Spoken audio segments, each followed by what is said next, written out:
Hello, my name is Pakapon, and today, me and my groupmate Archawin will be presenting about elastic limit and elasticity.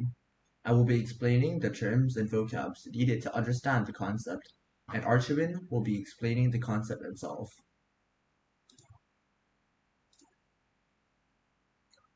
Firstly, what is elastic limit? Elastic limit is the maximum extent to which a solid may be stretched without permanent alteration of size or shape. Another term that you must understand is elasticity. Elasticity is the ability to regain original shape when applied force is removed.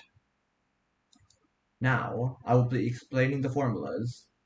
The first formula is elasticity equals stress over strain.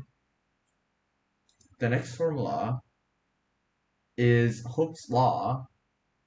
F equals kx. F is the force applied, k is the spring constant, and x is the change in length. Now, Archibald will further explain the formulas that I previously stated. So this is the elastic limit graph. As you can see, the x-axis is the force exerted, or the stress, and the y-axis is the change in length, or the strain. The graph originally starts as a linear line, but then it is not linear anymore. As you can see here, the graph consists of four major points: point A, point B, point C, and point D. I will be further explaining what these points mean. Point B is a proportional limit of the graph.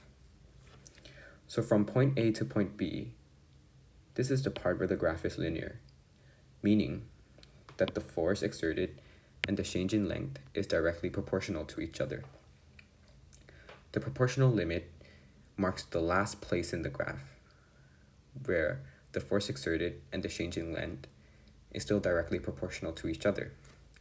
Once you cross the proportional limit, they are no longer directly proportional, and the line is no longer linear.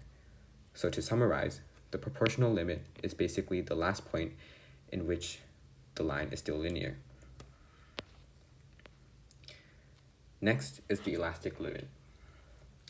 The elastic limit marks the point in which, if you cross the elastic limit, the object will now be deformed.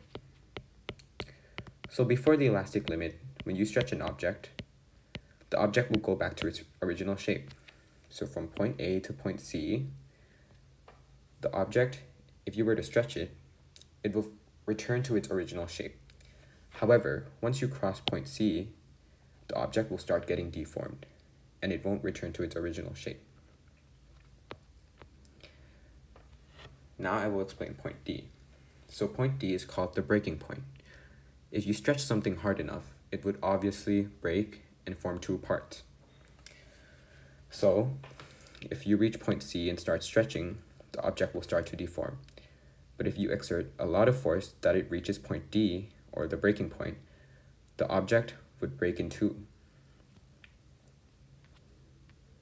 This is a summary of the whole graph. So from point A to point C, this is the elastic period. And from point C to point D, this is the plastic period.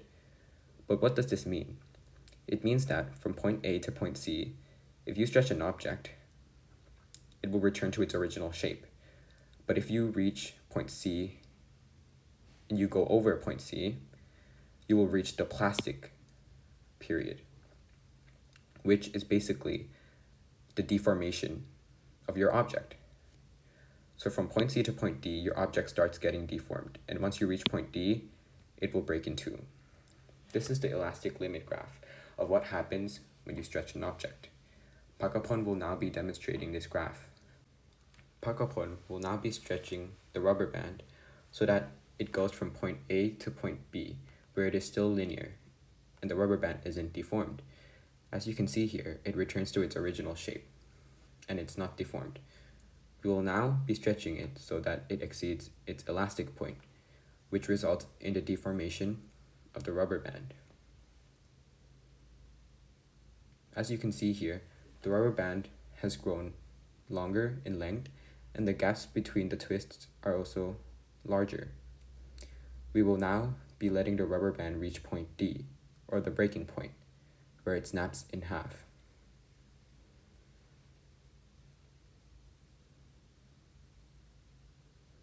As you can see here, Pakapon has exerted enough force for the rubber bands to break and snap in half.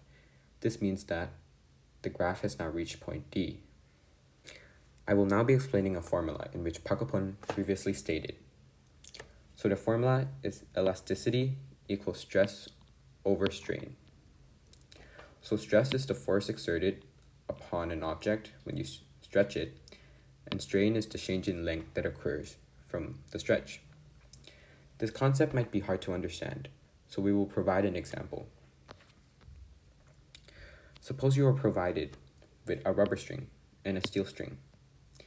You then cut the rubber string and the steel string to make it the same length and the same size.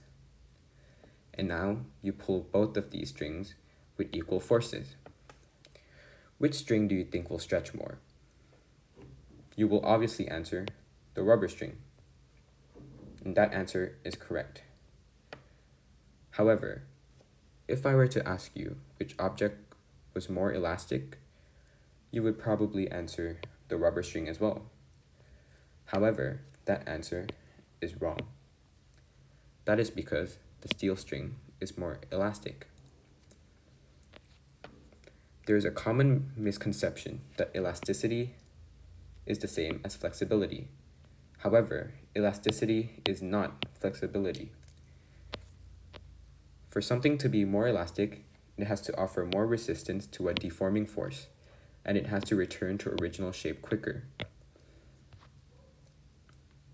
As provided by this graph, the steel string obviously provided more resistance to a deforming force.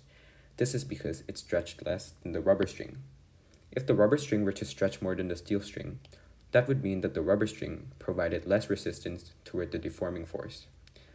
When you stretch a rubber string and a steel string, the rubber string will also take longer time to return to its original shape, unlike the steel string, which is why the steel string is more elastic, as it takes a shorter period of time for it to return to its original shape, and it provides more resistance to a deforming force. Which is why everyone has to remember that elasticity does not equal flexibility. That is the end for our presentation. We hope our presentation was clear to understand and that a lot of people got to learn something from it. Please ask questions if you are curious about anything, and Pakapon and I will try to answer it. And that is it for today. Thank you.